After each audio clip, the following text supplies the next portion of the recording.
우리 새벽이슬 같은 우리 청년들에게 하나님께서 좋은 길로 인도하시기를 주님의 이름으로 축원합니다. 우리 어르신들을 비롯하여서 우리 모든 대양의 어른들에게 하나님께서 좋은 길로 인도하여 주시기를 주님의 이름으로 축원합니다. 그럼 좋은 길은 무엇일까요? 세상적으로 잘 되는 길일까요? 내 소원이 다 이루어지는 길일까요? 좋은 길은 어떤 길일까요? 여러분, 지금은 이제 제가 아무리 반복을 해도 다 기억하실 것입니다. 한번 해볼까요? God is good all the time. 제가 믿음을 원색적으로 세 가지로 표현을 했죠. 하나님은 항상 옳으십니다. God is good all the time. 그래서 혹 내 눈에 하나님이 틀려 보여도 하나님 편을 드는 것이 믿음인데, 왜냐하면 우리가 믿는 그 하나님이 나보다 더 내가 나를 사랑하는 것보다 더 나를 사랑하셔서 그의 아들 독생자를 주시기까지 나를 사랑하시는 그 하나님 아버지시기에, 그 하나님 아버지가 인도하시는 모든 길은 좋은 길인 줄 믿습니다. 오늘 본문에 바울은 로마에 있는 성도들에게 편지를 씁니다. 그리고 그가 가진 소원을 이렇게 로마서 1장 10절에서 표현합니다.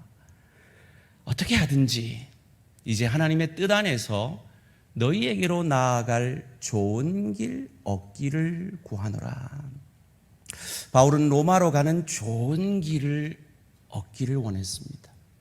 근데 저희가 지난 금요일에 말씀 가운데 생각해 봤듯이 그 길은 죄수로 묶여가는 길이었습니다. 그 길 가운데 유라굴라를 만나는 길이었습니다. 바울이 좋은 길을 얻지 못한 것일까요? 오늘 우리 청년들 가운데 아직도 취업으로 고민을 하고 있고, 여러 가지 앞길에 대한, 미래에 대한 막막함으로 고민을 하고 있고, 학업에 대한, 관계에 대한 여러 가지 고민들이, 해결되지 않는 문제들이 있을 것입니다. 우리 어른들도 마찬가지겠죠. 우리 인생에서 좋은 길 아닌 것 같은 길이 우리 인생 길이 되어질 때가 있습니다. 그렇다고 그 길이 좋은 길이 아닌 걸까요? 바울은 로마 감옥에 갇혀서 4권의 서신서를 씁니다. 우리가 잘 아는 에베소서, 빌립보서, 골로새서, 빌레몬서가 그 책들입니다. 그 중에 신학자들은 빌립보서를 제일 마지막에 썼을 것이다 라고 추측을 합니다. 유라굴라 강풍을 거쳐서 죄수의 몸으로 로마 감옥에 갇힌 그가 빌립보에 있는 성도들에게 편지를 보내면서 그가 로마로까지 인도된 그 길을 좋은 길로 묘사합니다. 빌립보서 1장 12절 말씀입니다. 형제들아, 내가 당한 일이 뭡니까? 유라굴라 폭풍 만난 일이. 내가 로마로 좋은 길 얻기를 원했지만, 가는 좋은 길 얻기를 원했지만, 오는 길에 유라굴라를 만나고 죄수의 몸으로 온 그 길이 도리어 복음에,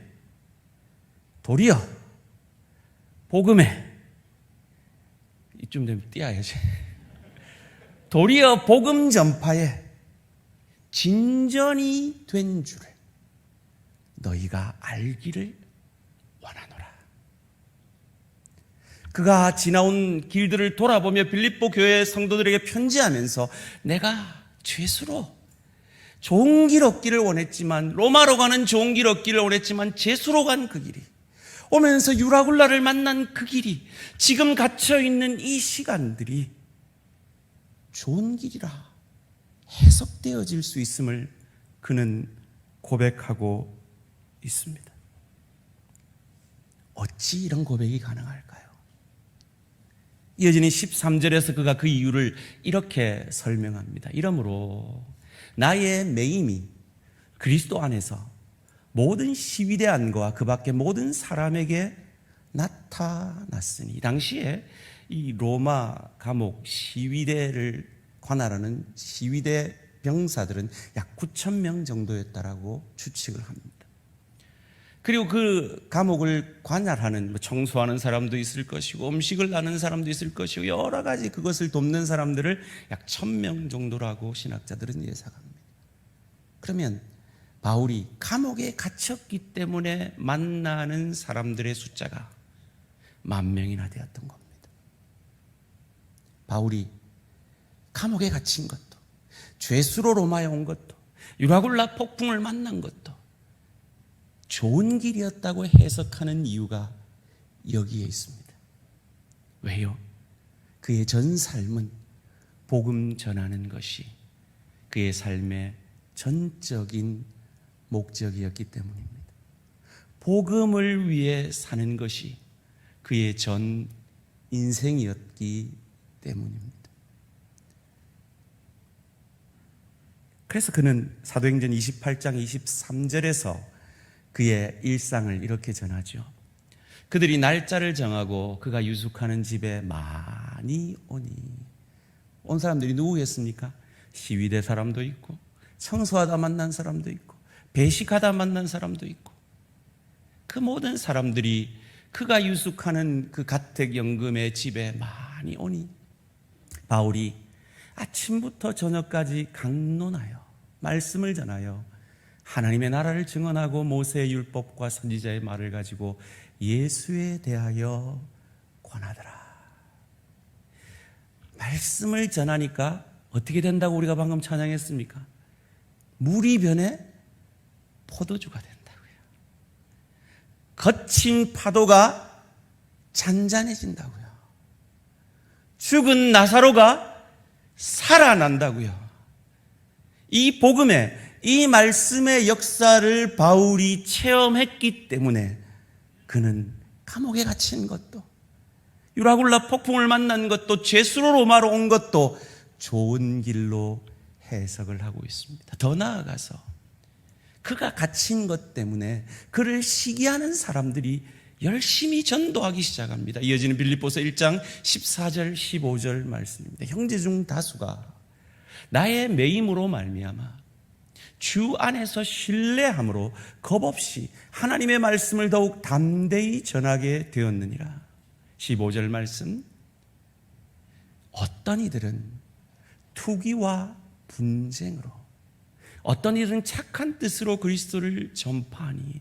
바울이 갇히면 복음이 오히려 해가 될 것 같았는데 그 갇힘 때문에 전도하지 않던 자들이 시기심으로 전도하고, 또 어떤 이들은 좋은 뜻으로 전도하는 그 역사를 이루어냄을 보고, 그는 갇혀있지만, 그는 묶여있지만, 그는 유라굴라 폭풍을 만났지만 그가 로마로 좋은 길 얻기를 원한 그 소원은 이루어졌다라고 그는 고백하고 있는 것입니다.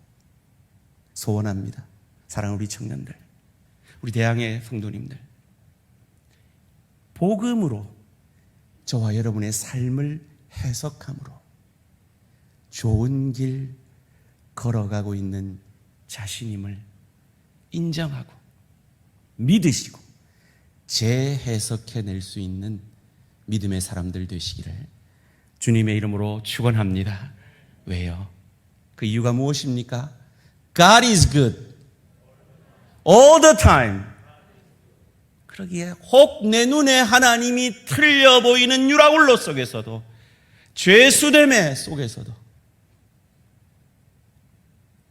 하나님이 하나님의 일을 크고 넓고 깊게 일하고 계심을 믿음의 눈을 열어 바라보시게 되기를 간절히 소원합니다. 하나님은요, 좋지 않은 것에도 그것을 좋게 만드시는 분이 하나님이십니다. 그걸 은혜라고 말하죠. 대표적인 인물이 요셉이라는 인물이 있죠. 요셉의 인생에 대해서 성경은 참 이해되지 않게 묘사하는 구절을 우리는 만나게 됩니다. 창세기 39장 3절 4절 말씀인데요, 그의 주인이 여호와께서 그와 함께 하심을 보며 그의 주인은 보디발입니다. 형들의 관계로 노예로 팔려왔습니다. 그는 노예입니다. 주인이 한마디만 하면 죽습니다. 그런데 여호와께서 그와 함께 하셨고 또 여호와께서 그의 범사에 형통하게 하심을 보았더라. 놀라운 재해석입니다. 그가 형들의 관계로 노예 잡힌 것도 형통하게, 그가 지금 노예로 그곳에 있는 것도 형통하게. 우리는 총리된 그 인생의 결과를 알기 때문에 이 말에 대해서 그렇게 의구심이 없을지 모르겠습니다만 그의 전 인생을 보면 이 말을 듣고 있는 현재는 그는 노예란 말이에요. 주인이 한마디만 하면 죽을 수밖에 없는 불쌍한 처지란 말이에요. 그런데 성경은 그의 인생을 형통하게 하셨다라고 묘사하고 있습니다. 이어지는 4절 말씀에 또한 이렇게 말합니다. 요셉이 그의 주인에게 은혜를 입어 섬김에 그가 요셉을 가정 총무로 삼고 자기의 소유들을 다 그의 손에 위탁하니. 우리는 총무됐구나, 형통한 길이다, 은혜를 입었구나 생각하지만 여전히 노예입니다. 여전히 요셉은 노예입니다. 이게 형통하다고요? 이게 은혜라고요? 이게 좋은 길이라고요? 이게 하나님의 인도하심이라고요? 그 순간은 인정하기 어렵죠. 마치 우리 청년들이 취업의 길이 열려지지 않고 관계의 어려움을 겪고 학업도 어렵고 집안 형편도 어렵고 여러 가지 인생의 문제 속에 있는 것처럼 말이죠. 그런데 요셉의 인생을 잘 살펴보면요, 하나님의 은혜 아니고는 설명이 안 되는 인생입니다. 소원합니다. 우리 청년들, 우리 성도님들, 우리의 인생을 잘 돌아봤을 때 하나님 은혜였구나, 하나님 은혜 아니고는 해석되지 않는 그런 믿음의 사람들 되시기를 주님의 이름으로 축원합니다. 제가 그것을 오늘 지금 해석해 드리겠습니다. 창세기 40장 6절에서 11절까지 말씀인데, 여러분, 우리는 너무 말씀이 그렇다고 하니까 그렇군요 하고 너무 당연하게 받아들이는 경향이 있어요. 그런데 상식적으로 한번 생각해 보십시오. 요셉이 뭐 그리 대단한가? 40장 6절에서 11절까지 말씀입니다. 아침에 요셉이 들어가 보니 그들에게 떡 맡은 자와 잠 맡은 자 그들에게 근심의 빛이 있는지라. 요셉이 그 주인의 집에 자기와 함께 갇힌 바로의 신하들에게 묻되 어찌하여 오늘 당신들의 얼굴에 근심의 빛이 있나이까? 그들이 그에게 이르되 우리가 꿈을 꾸었으나 이를 해석할 자가 없도다. 대단히 해석하기가 어려운 꿈이기에 해석할 자가 없었겠죠. 근데 정말 어려운 꿈인가요? 요셉이 그들에게 이르되 해석은 하나님께 있지 아니하니까 청하건대 내게 이르소서. 술 맡은 관원장의 꿈을, 여러분은 이 얘기를 전혀 모른다고 생각하고 상식적으로 한번 들어보세요. 그의 꿈을 요셉에게 말하여 이르되 내가 꿈에 보니 내 앞에 포도나무가 있는데, 포도나무가 있어요. 그 나무에 3가지가 있고 싹이 나고 꽃이 피고 포도송이가 익었고 내 손에 바로의 잔이 있기로 내가 포도를 따서 그 즙을 바로의 잔에 짜서 그 잔을 바로의 손에 드렸더라. 해석해 보세요. 어려워요? 이 꿈 해석이 어려워요? 하나도 안 어렵잖아요. 내라도 할 해석이잖아요.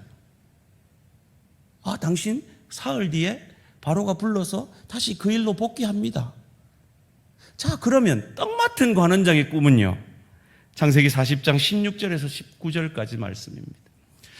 떡 굽는 관원장이 그 해석이 좋은 것을 보고 요셉에게 이르되 나도 꿈에 보니 흰떡이에요. 소복 같은 떡이에요. 흰떡 세 광주리가 머리에 있어요. 내 머리에 있고 맨 윗광주리에 바로를 위해 만든 각종 구운 음식이 있는데 새들이 내 머리의 광주리에서 바로 거를 먹어요. 요셉이 대답하되 이거 해석 들어볼 필요 있습니까? 상식적으로 이 꿈이 해석이 어렵냐고요. 그 해석은 이러하니 새 광주리는 사흘이라. 지금부터 사흘 안에 바로가 당신의 머리를 들고 당신을 나무에 달린 이 새들이 당신의 고기를 뜯어 먹으리다 하더니. 여러분이 요셉이라도 이 꿈 해석할 것 같지 않아요? 아이고, 감옥이니까 인재가 없어서 인재풀이 적어서 그렇다고요? 그럼 나왔어요. 그럼 이건 어떻습니까? 창세기 41장 1절에서 8절입니다. 만 2년 후에 바로가 꿈을 꾼즉, 느부갓네살 왕은요 꿈을 안 가르쳐주고 꿈 해석하라 그랬어요. 그건 어려운 거예요. 그건 다니엘이 대단한 거예요. 그런데 요셉 한번 보세요. 만 2년 후에 바로가 꿈을 꾼즉 자기가 나일 강가에 서 있는데 보니 아름답고 살찐 7 암수가 강가에서 올라와 갈밭에서 뜯어먹고 그 뒤에 흉하고 파리한 다른 7 암소가 나일 강가에서 올라와 그 소와 함께 나일 강가에 서 있더니 그 흉하고 파리한 소가 그 아름답고 살찐 7소를 먹은지라. 바로가 곧 깨었다가 다시 잠이 들어 꿈을 꾸니 한 줄기에 무성하고 충실한 7 이삭이 나오고 그 후에 또 가늘고 동풍에 마른 7 이삭이 나오더니 그 가는 7 이삭이 무성하고 충실한 7 이삭을 삼킨지라. 바로가 깬즉 꿈이라. 아침에 그의 마음이 번민하여 사람을 보내요. 애굽의 점술가와, 여러분 애굽은 그 당시에 최고의 문명이었습니다. 애굽의 점술가 현인들을 모두 불러서 그들에게 그의 꿈을 말해줬어요. 내 꿈이 뭐게 맞추라고 아니고 말해줬어요. 자, 여러분이 애굽에 살았다면 이 꿈 해석할 수 있다 없다? 쉽죠. 그런데 없었더라 말이에요. 요셉 외에는 그 쉬운 꿈 해석을 아무도 못하게 만드신 하나님의 은혜. 제가 이 사람을 압니다. 이와 같은 경험을 한 사람을 압니다. 어느 가정에 이쁜 딸이 둘이가 있었어요. 근데 둘째 딸이 먼저 시집을 간대요. 만난 지 석 달밖에 안 된 신학생한테 시집을 가겠다고 둘째 딸이 나선 거예요. 군인 출신 아버지가 안 된다. 석 달밖에 안 됐는데 무슨 결혼? 하고 만나기를 거절했어요. 또 얼마 있다 다시 인사드리러 온대. 안 된다니까 하고 또 거절했어요. 마음이 급해진 이 부부가, 이 예비 커플이 무조건 집에를 쳐들어왔어요. 근데 이 아버지가 만나주지도 않고 문전박대를 해버린 거예요. 그래 어찌어찌 결혼을 했습니다. 이제 첫째 딸이 신학생을 또 데리고 정확하게 만난 지 석 달 만에 똑같이 아버지한테 인사를 오겠다는 거예요. 그런데 이 아버지가 그 신학생을 흔쾌히 오라고, 거기다가 보자마자 내 딸 가져가게 이랬다는 거 아니에요. 그런데 둘째 딸이 데려온 그 사윗감은 얼굴이 엄청 잘생겼대요. 누가 봐도 마음에 들 만한. 그런데 첫째 딸이 데려온 그 사람은 꼭 산적같이 생겼더래요. 근데 하나님이 그 아버지의 눈을 감기셔가지고 단번에 내 딸 가져가게 하셨다는 황종수 목사님의 이 요셉과 같은 인생의 간증이 우리 청년들의 간증이 되시기를 주님의 이름으로 축원합니다. 우리 대양의 모든 성도님들의 간증이 되시기를 주님의 이름으로 축원합니다. 우리가 몰라서 그렇지요. 하나님이 나를 세우기 위해, 나를 인도하기 위해 내보다 잘난 사람들 다 눈 감기고, 저 사람 괜찮네, 그래갖고 서 있는 사람이 저잖아요. 하나님의 은혜로 인도함 받는 인생, 좋은 길로 우리를 인도하시는 하나님, 이 하나님에 대한 믿음이 쌓이고 쌓이고 쌓이면 어느 수준까지 가느냐? 창세기 4장 25절까지 갑니다. 창세기 4장 25절 함께 읽습니다. 시작.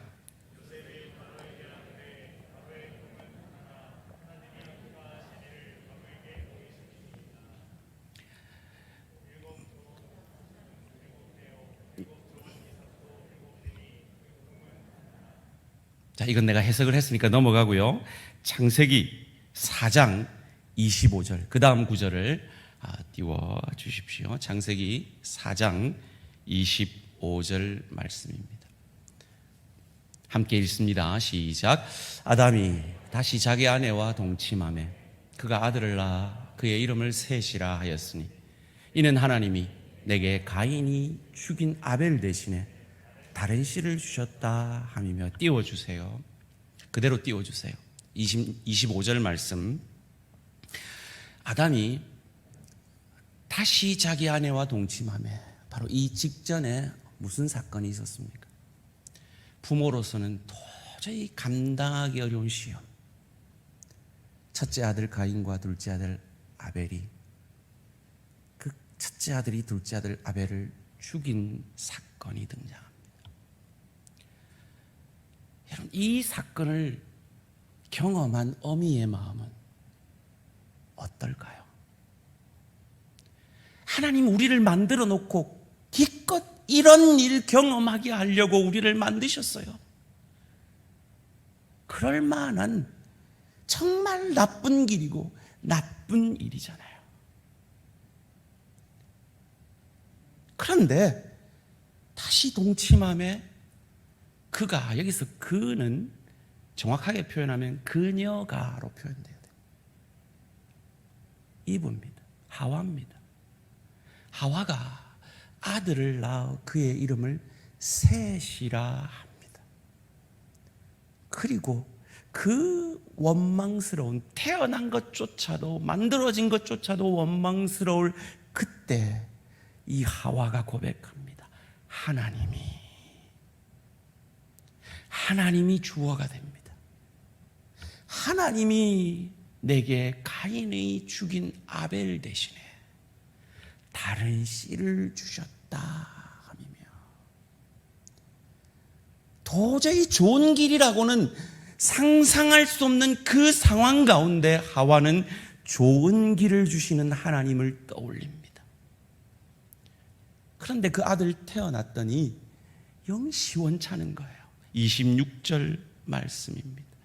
셋도 아들을 낳아 그의 이름을 에노스라 하였으며 그때 사람들이 비로소 여호와의 이름을 불렀더라. 여기서 에노스라는 뜻은 연약이라는 뜻입니다.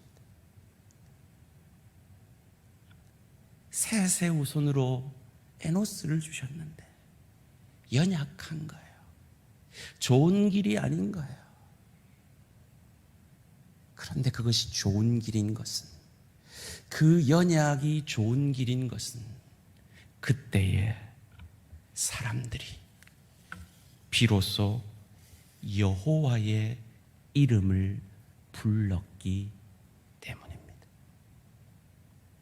사랑하는 청년들, 사랑하는 성도님들, 하나님을 의지하지 아니하고 하나님 없는 좋은 길은 저주임을 믿으시기를 주님의 이름으로 축원합니다. 그러나 하나님 붙들고 하나님과 함께하는 연약은 좋은 길임을 믿으시기를 주님의 이름으로 축원합니다.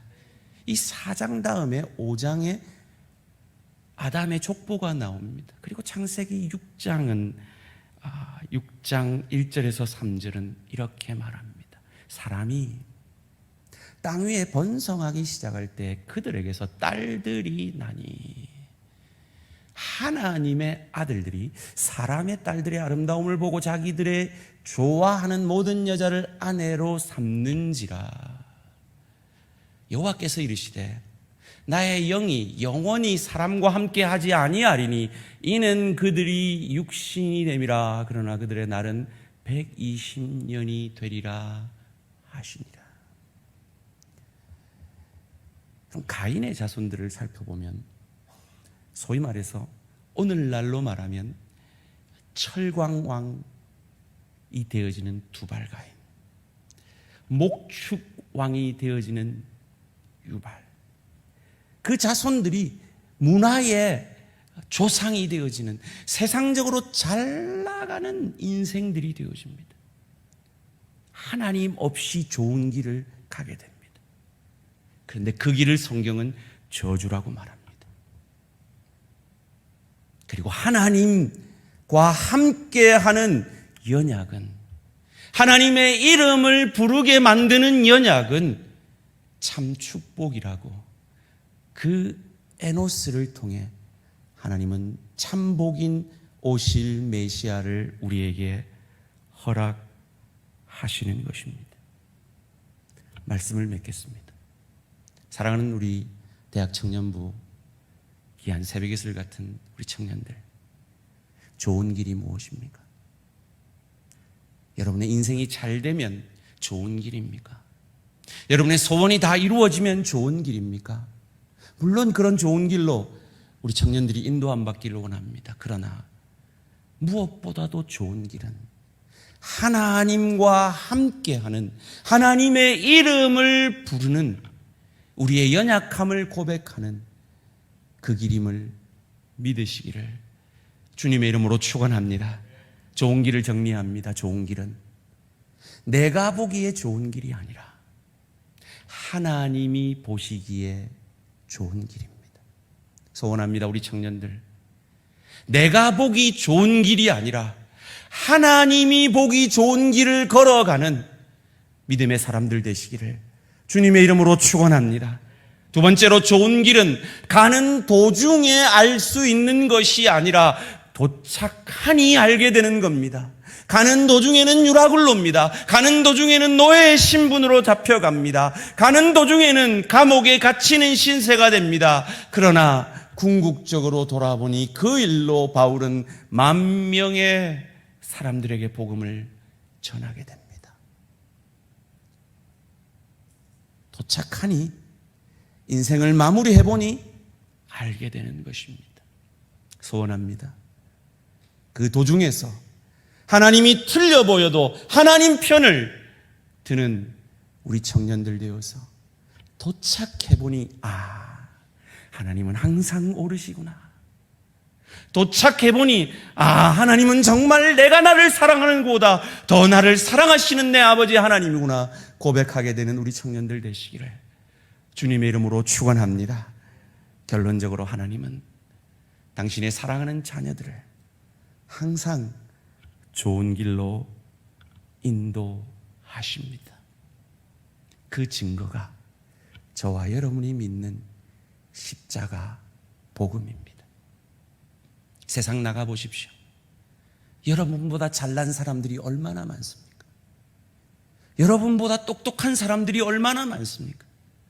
그런데 그들의 눈은 가리시고 나 같은 부족한 자를 눈을 띄워서 예수를 저주할 자라 아니하고 나의 구주 나의 하나님으로 고백케 하신 이 구원에 대한 은혜가 우리에게 허락된 가장 좋은 길인 것을 믿으시기를 주님의 이름으로 축원합니다.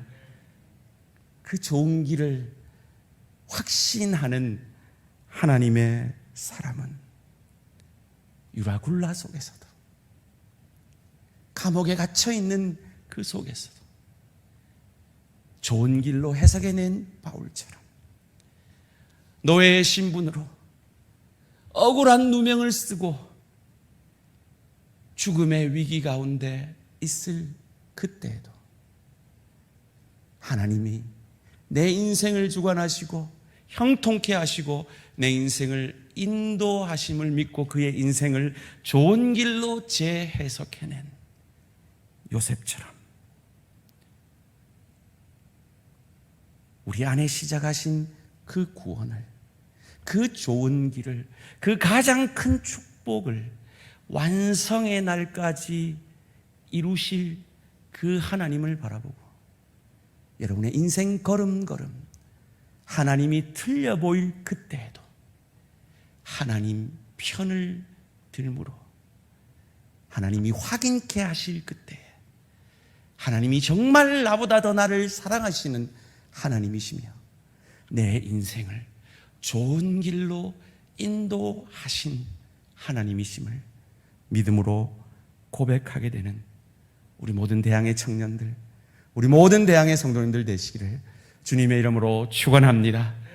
여러분의 인생에 어떤 시험 가운데 있을지라도, 어려움 가운데 있을지라도 그 시간들을 깊이의 축복으로 재해석해내는 바울의 믿음이, 요셉의 믿음이, 그리스도 예수의 믿음이 저와 우리 모든 성도님들의 것이 되어지기를 주님의 이름으로 축원합니다.